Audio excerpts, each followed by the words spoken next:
하나님의 말씀에 강론에 들어가기 전에 다 같이 저를 따라해 주셨으면 고맙겠습니다. 성경은 하늘의 책이다. 그래서 성경을 가까이 하면 세상이 멀어지고 성경을 멀리하면 세상이 가까워진다. 오늘도 주님 안에서 여러분과 함께 은혜의 말씀을 나누려고 하는 것은 아까 봉독해 올린 킹제임스 성경 오바댜 1장 3절에서 4절과 요나서 1장 17절로서 종말론적 요한계시록 강의 42번째인 제2부 성경적 재림의 징조 16번째인 소선지서로 본 주님의 재림 세 번째로서 오늘은 오바댜와 요나서라는 제목으로 이 시간 같이 은혜를 나누려 합니다. 벌써 2020년 12월 마지막 주 설교입니다.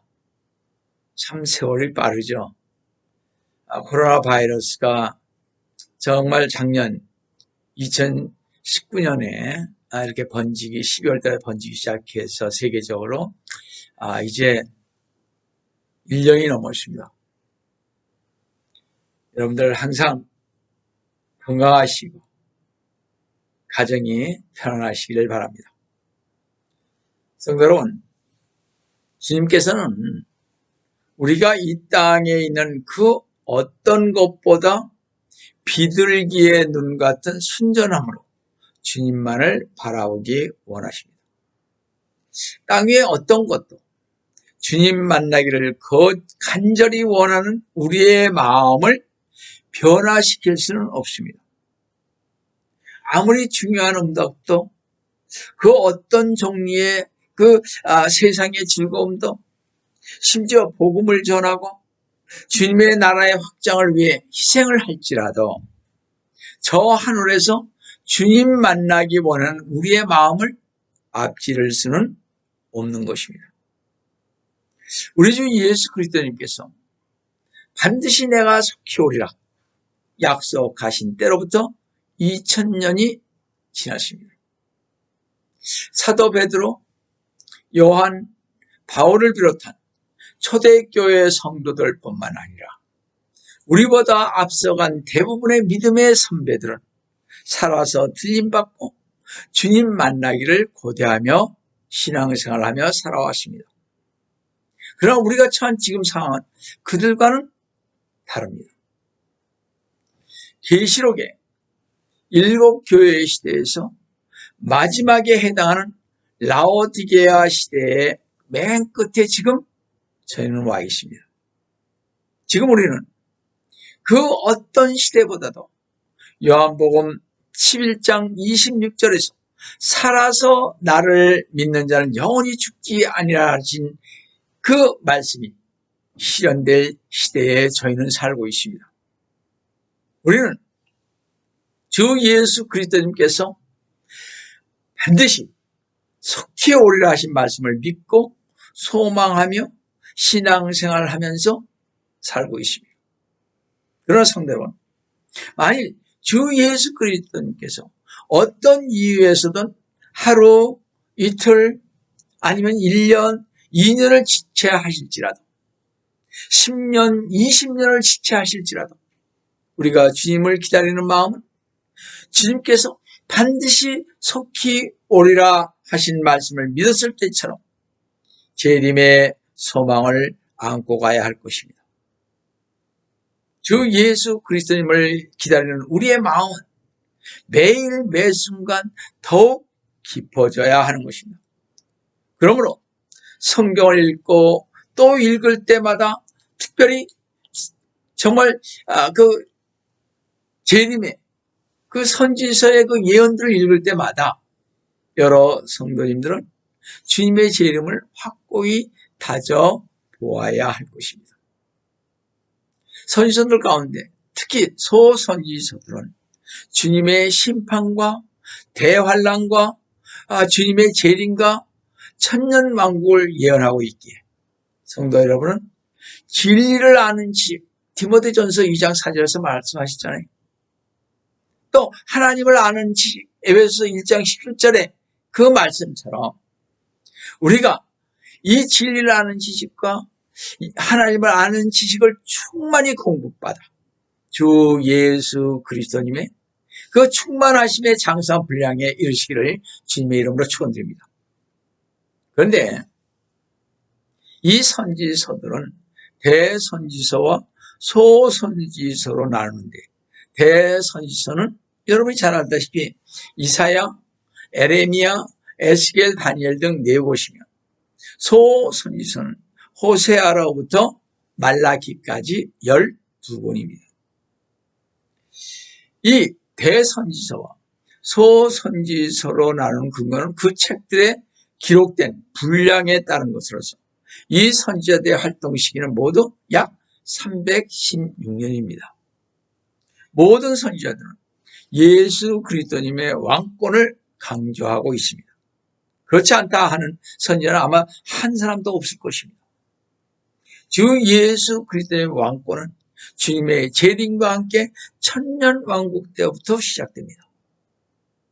이것 때문에 주 예수 그리스도님께서 첫 번째로 이 세상에 오셨을 당시에 위선자들의 집단인 이 종교 지도자들이 혼동했던 이유인 것입니다. 그러한 인간의 무지함과 완고함과 무엇보다도 진리를 기뻐하지 않는 마음은 약 2000년이 지난 오늘까지도 변함없이 내려와 신학자들과 성경 주석가들이 재림에 관한 선지서들의 주제를 모르기에, 성도들을 제대로 가르칠 수가 없기에 성도들은 눈이 멀고 귀가 어두워 재림을 기다리지 않는다는 것입니다. 성도 여러분, 다시 한번 말씀드립니다. 구약의 주제는 주 예수 그리스도님의 재림입니다. 선지서 가운데 소선지서들의 핵심은 더더욱 그렇기에 구약의 주제를 주 예수 그리스도님의 재림으로 이해하고 읽는 사람에게는 구약의 내용들이 까다롭거나 이해하기 어렵거나 지루한 책이 아니라는 것입니다. 따라서 이번 소선지서를 통해서 알 수 있는 핵심은 하나님의 백성의 그 배경, 하나님의 심판, 대환란 때의 고난과 주님의 재림, 이스라엘의 회복과 하나님의 왕국을 확실히 볼 수 있을 것입니다. 자, 첫 번째로 에돔을 책망한 오바다서를 보시겠습니다. 오바다는 구약에서 가장 짧은 책이죠. 오바다라는 뜻은 주의 종, 주를 경배하는 자, 여호와를 섬김입니다. 오바다서는 유다가 포로로 잡혀간 직후에 기록된 것으로 보는데, 에돔은 유다가 바벨론으로 포로되어 갈 때 유다를 박해했습니다. 근데 에돔에 대한 오바다의 선지자의 책망 내용들은요, 바벨론 포로 때나 회복 때에도 성취되지 않은 것으로 보아 미래인 대환란 후에 천년왕국 때에 적용될 것입니다. 왜냐하면 조금의 자비도 없이 완전히 멸망되는 에돔의 모습을 보여주고 있기 때문에 그렇습니다. 오바다서 5절 보시면요, 만일 도둑들이 내게 오고 강도들이 밤에 내게 온다면 그들이 충분할 때까지 도둑질을 하지 않겠느냐? 포도 거두는 자들이 내게 온다면 그들의 포도를 조금은 남겨두지 않겠느냐? 다시 말씀드려서 하나도 남겨지지 않고 뿌리채 뽑혀지는 에돔의 모습을 여기서 볼 수가 있으며, 또 7절에서는 동맹자들에게 배반하고 현명한 자들과 용사들도 끊어질 것이라고 얘기를 하고 있습니다. 이런 심판의 내용은 분명히 BC 606년 이래로 행해지지 않았습니다. 따라서 이 심판은 재림으로 이어지는데 15절을 보시면 주의 날이 모든 이방 위에 가까우니 네가 행했던 대로 내게 행해지더라. 내 보응이 내 자신의 머리로 돌아가리라. 말씀했듯이 주의 날, 주의 날이 그랬습니다. 주의 날을 명시하고 있습니다. 아모스 선지자가 하나님의 백성인 이스라엘을 박해한 이방 민족에게 임한 심판, 즉 아모스 1장과 2장을 보시면요, 이 심판의 날을 말한 것은 에돔도 그 중에 하나일 뿐인 것입니다. 그런데 오바댜 선지자가 다른 민족들보다 에돔을 강조한 이유는 에돔이 적 그리스도의 모형 중 하나이기 때문입니다. 야곱을 대적한 쌍둥이형 에서라든지 예수 그리스도님을 대적한 헤롯 왕도 모두 적 그리스도의 모형으로서요 에돔 사람이었습니다. 여러분 잘 아시죠? 예수님 오실 때 헤롯 대왕 말이죠. 헤롯 대왕은 에돔 사람입니다. 자, 오바댜 3절을 보시면 에돔의 죄를 교만이라고 말했습니다. 내 마음의 교만이 너를 섬겼도다. 바위 틈에 거하는 네가 내 처소가 높음으로 마음속으로 말하기를 누가 나를 땅으로 끌어내겠는가 하는도다. 성도 여러분, 이거 어디서 많이 본 것 같지 않습니까? 이사야에서 사탄이 루시퍼를 보는 것 같지 않습니까? 이사야 14장 12절에 오 아침의 아들 루시퍼야. 루시퍼는 사탄이라는 얘기죠. 사탄의 이름입니다. 오 아침의 아들 루시퍼야, 네가 어찌 하늘에서 떨어졌느냐? 민족들을 연약하게 하였던 네가 어찌 땅으로 끊어져 내렸느냐? 교만한 루시퍼가 아닙니까? 지금 이 말이. 또한 오바댜 4절을 보시면요, 비록 네가 독수리처럼 내 자신을 높이고 별들 가운데 내 둥지를 쫓지라도 거기서 내가 끌어내리라. 주가 말하노라. 이런 에돔의 그 모습이 적 그리스도의 또 하나의 모형임을 볼 수가 있는 것입니다. 성도 여러분, 이스라엘을 괴롭혔던 이방 나라들이 심판을 받는다는 것은 이스라엘의 회복이 온다는 것입니다. 따라서 에돔이 심판받는 것은 이스라엘의 회복이 되어서 정말 복을 받는 천년 왕국에서 그 받을 복을 얘기를 하고 있습니다. 이스라엘이 낮아졌을 때 에돔이 높아졌습니다. 그래서 에돔이 낮아졌을 때 이스라엘이 높여져야만 하는 것입니다. 성도 여러분, 에돔에 대한 심판은 이스라엘을 통해 반드시 이루어질 것을 오바댜 18절에서 이렇게 말씀하고 계십니다. 야곱의 집은 불이 되고 요셉의 집은 불꽃이 되며 에서의 집은 짚이 되리라.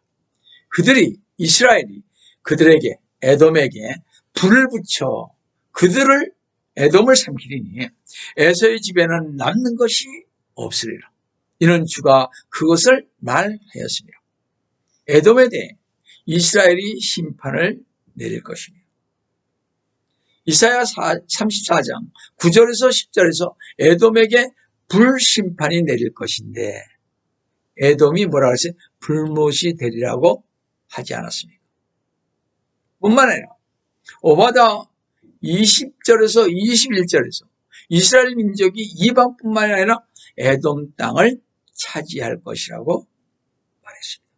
성도 여러분, 주의 날에 주 예수 그리스도님께서 친히 에돔과 이방 나라들에게 직접 심판을 집행하실 것입니다.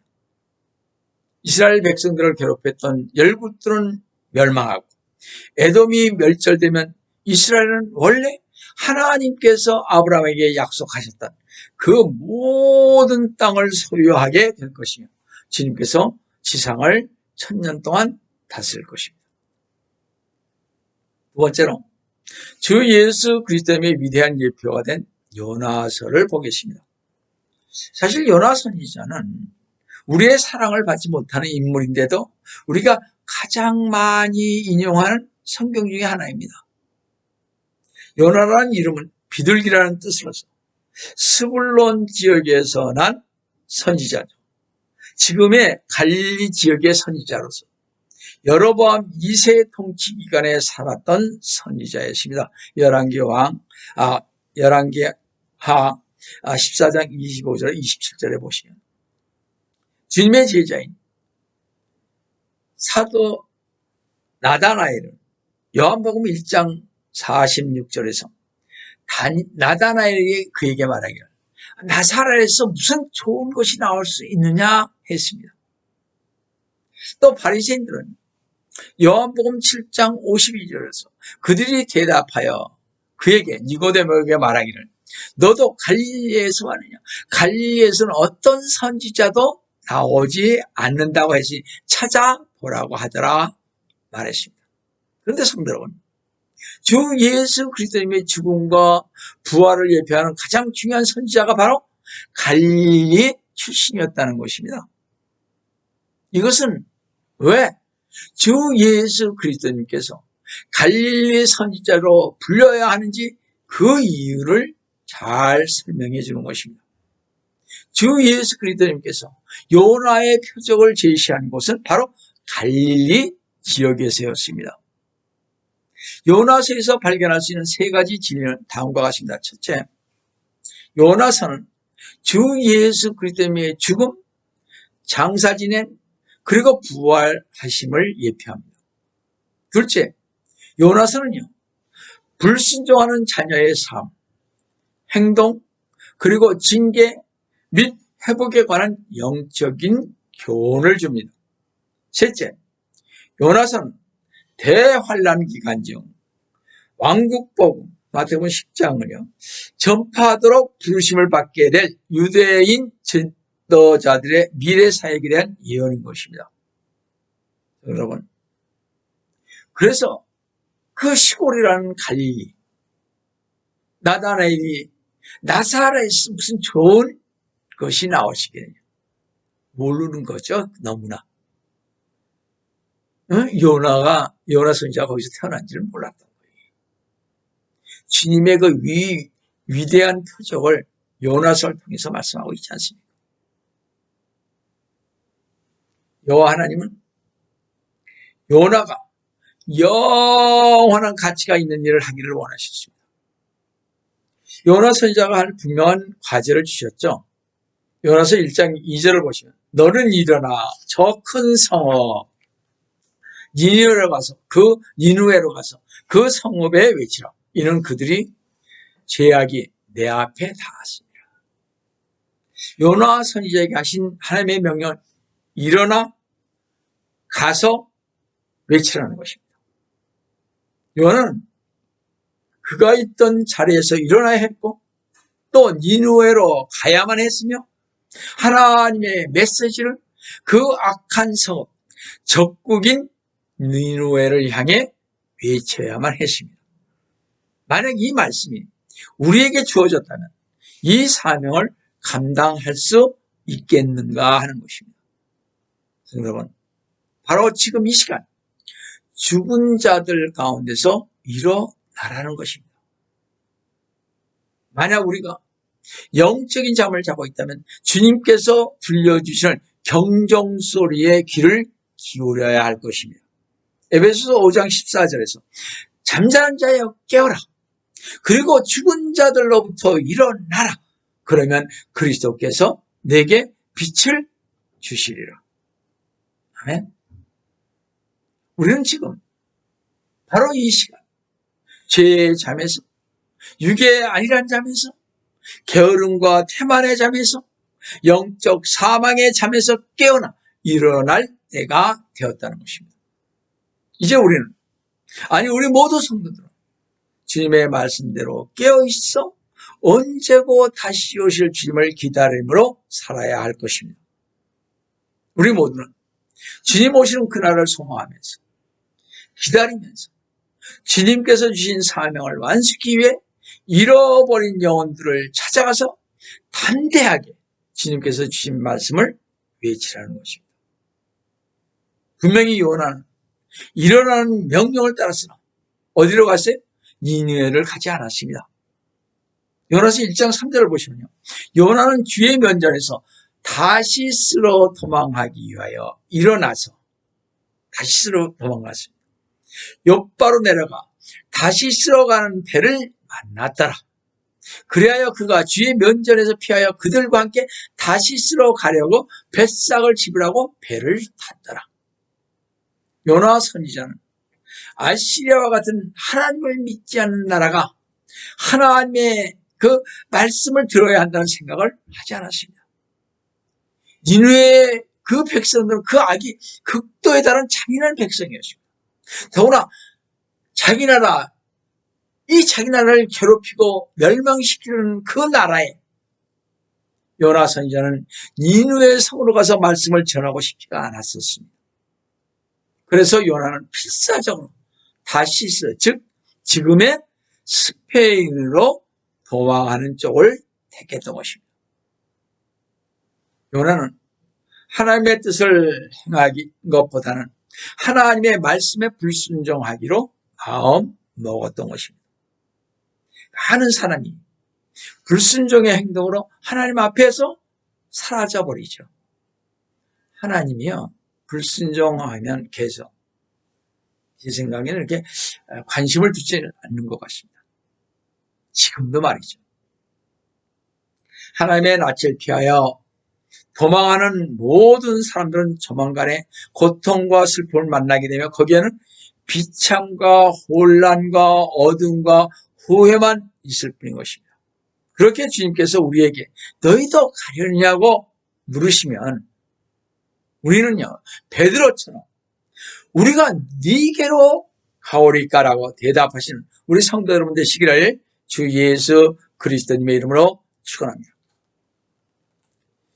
요나 선지자처럼 불순종하는 장면 누구라도 쉽게 범하는 죄임을 보여줍니다.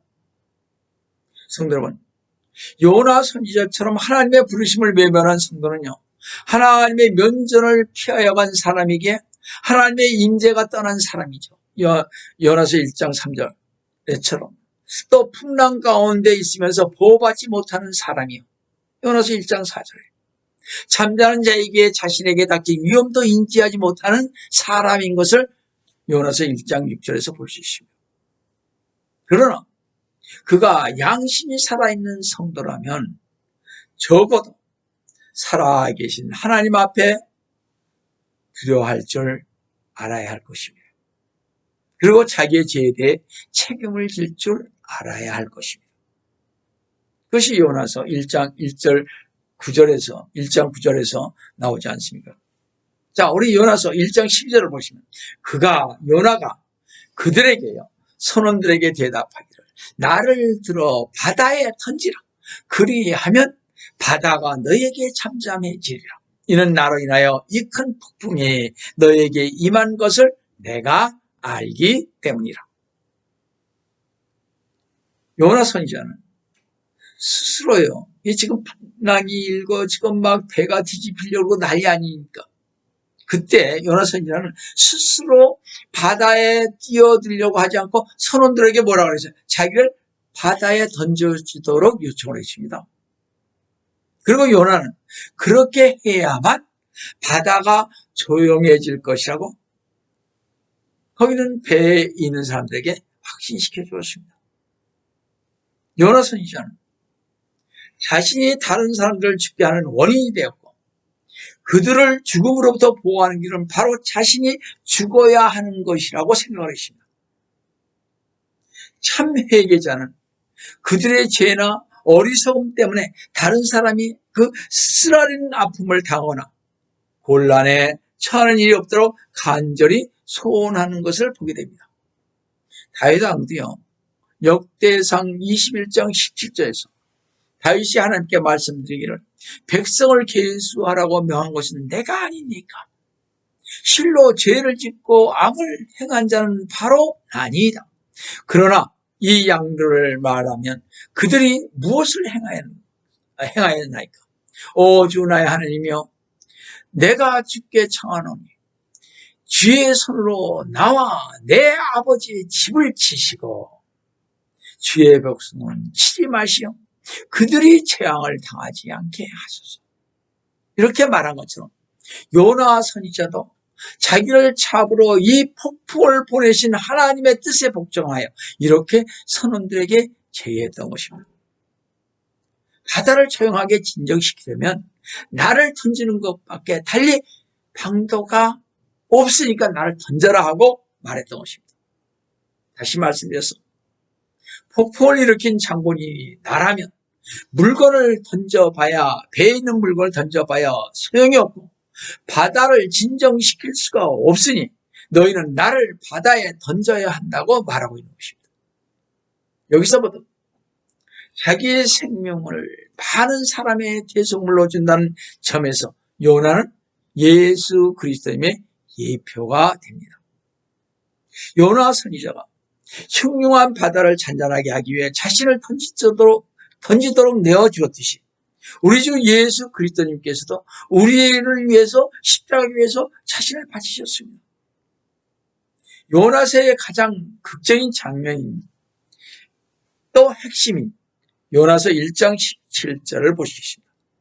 그때 주께서는 요나를 삼킬 큰 물고기를 예비하셨으니 요나가 그 물고기 배에서 3일 낮과 3일 밤을 있었더라. 성경에 기록된 모든 기록들 중 특히 이 구절의 요나의 기적은요, 어떤 다른 것들보다도 더 불신자들 혹은 이성주의자들로부터 심한 격분과 우스꽝스러운 비웃음을 자아내는 그런 구절인 것입니다. 사실 많은 사람들이 이 구절에서 큰 물고기만 보았지 그것을 예비하신 하나님의 은총을 보지 못하고 있다는 사실입니다. 요나의 구원은 단지 한 선지자의 그 분주한 생활 가운데서 일어날 수 있는 어떤 놀라운 섭리도 아니고 또한 이것은 하나님이 한 인간에게 얼마나 큰 선의를 베풀시는가를 보여주는 훌륭한 예언도 아닌 것입니다. 이 사건은 참으로 요나 시대 때의 백성들과 후손들에게 그리고 우리들에게 하나님의 성품과 그의 아들 예수 그리스도님의 인격과 사역 안에서 인류를 구원하실 하나님의 뜻을 보여주는 표적이었던 것입니다. 요나서 자체의 내용 속에는 이런 먼데한 뜻은 드러나 있지는 않습니다. 그러나 신약에서 주 예수 그리스도님은 요나가 그 당시 세대에게 하나의 표적이 메시아의 때가 되어 구세주의 죽음과 장사 진행과 부활을 통하여 재현될 표적이라고 말씀하고 있기 때문에 그렇습니다. 다시 말씀드려서 요나가 큰 물고기 뱃속에서 죽음과 장사 진행과 부활을 경험했으므로 인후의 사람들에게는 하나의 표적이 되었듯이 예수 그리스도님께서도 이스라엘 민족에게 주시고자 한 유일한 표적은 죽음과 장사 진행과 부활인 것입니다. 그래서 주 예수 그리스도님께서는 요나에 대해 마태복음 12장 38절에서부터 41절에 이렇게 말씀하셨습니다. 여러분들은 이 말씀을 보셔야 요나의 참 가치를 알 수가 있는 것입니다. 그때 38절입니다. 마태복음 12장. 그때 서기관들과 바리새인들 몇 사람이 대답하여 말씀드리기를 선생님, 우리는 선생님께서 표적을 보기 원하나이다. 사람들은 예수 그리스도님께서 신기한 표적을 보여달라고 지금 요구했습니다. 주 예수 그리스도님께서는 요나 선지자의 경험이 과거의 사실임에도 불구하고 서기관들과 바리새인들이 표적 구하기를 원했을 때 예수님이 있기 800년 전의 표적을 예수님 당시의 현실적인 예로 이렇게 인용을 했습니다. 마태복음 12장 39절에서 보시면요. 그러나 주께서 그들에게 대답하여 말씀하시기를 악하고 음란한 세대가 표적을 구하나 선지자 요나의 표적밖에는 줄 표적이 없도다. 40절에 요나가 사흘낮과 사흘밤을 고래 뱃속에 있었듯이 인자도 그처럼 사흘낮과 사흘밤을 땅의 심장 속에 있을 것이라. 41절 심판 때에 니느웨 사람들이 이 세대와 함께 일어나서 이 세대를 정죄하리니 이는 그들이 요나의 전파로 회개하였기 때문이라. 그러나 보라, 요나보다 더 위대한 이가 여기 있노라 그랬습니다. 그런데요, 누가복음 11장 31절에는 다른 말씀이 이렇게 덧붙여 있는데요. 요나가 니느웨 사람들에게 표적이 되었듯이 인자도 이 세대에 그러하리라. 아멘. 주 예수 그리스도님께서는 밤낮 사흘을 땅속에서 보내실 것을 요나가 밤낮 사흘을 물고기 뱃속에서 보낸 경험에 비유하셨던 것입니다. 그리고 요나가 사흘 후에 해변에 터여졌다는 것은 요나가 죽음에서 돌아온 것입니다. 이 표적은 죄인들을 대신하여 돌아가시고 그들의 의롭다 하심을 위하여 죄와 죽음을 이기고 부활하신 주 예수 그리스도님을 영원히 예표하는 것입니다. 혹독한 시련을 주시고 살아 돌아온 요나에게 하나님은 거대한 도시 니느웨 성을 향해 외치라고 두 번째로 사명을 주셨습니다. 요나서 3장 2절을 보시면 일어나 저 큰 성읍 니느웨로 가서 내가 내게 명하여 전파하라고 한 것을 그 성읍에 전파하라. 하나님은 다시 요나에게 일어나 가서 전파하라고 세 가지 명령을 하셨습니다. 하나님께서는 요나에게 만일 니느웨 백성들이 그들의 약한 길에서 돌아서고자 한다면 자비와 구원을 받을 수 있다는 이 기쁜 소식을 알게 하라고 명하셨습니다. 그러나 만일 하나님은 그들이 돌이키지 않을 경우 무한정한 심판을 연기하고자 하시지는 않으셨습니다. 우리가 알다시피요, 하나님은 니느웨 백성들에게 요나의 회개의 외침을 통해 회개의 큰 기회를 주셔서 이 아시아를 멸망해서 구원하셨습니다. 그런데 약 150년 뒤 이 백성은 나훔 선지자의 선포를 듣고도 회개치 않다가 바벨론에게 어떻게 됐어요? 나라가 망했던 것입니다. 여러분, 하나님은 성도인 우리가 무엇을 해야 하는지, 이 세상의 죄인들을 향해 어떤 마음을 품고 어떻게 전파해야 하는지를 보여주는 질문이요, 또 지금 복음을 전파해야 하는 것이 그토록 급박한지 그 이유를 설명하고 있습니다. 사도 바울도 디모데에게 말씀 전파가 급박하다고 디모데후서 4장 3, 4절에서 이렇게 말씀하고 있습니다. 때가 이르니 사람들이 건전한 교리를 견디지 못하고 그들 자신의 정욕에 따라 가려운 길을 즐겁게 해줄 선생들을 많이 두리라. 또한 그들이 그들의 길을 진리에서 돌이켜 꾸며낸 이야기로 돌리리라. 세상 종말이 가까운 지금에도 그렇게 오래도록 믿고 직분을 받아 하나님의 교회를 봉사하는 사람들 가운데 적지 않은 수가 믿음을 버리고 배신하여 세상으로 가버리고 주님을 부인하는 두려운 결과를 가져오는 것을 볼 수가 있습니다.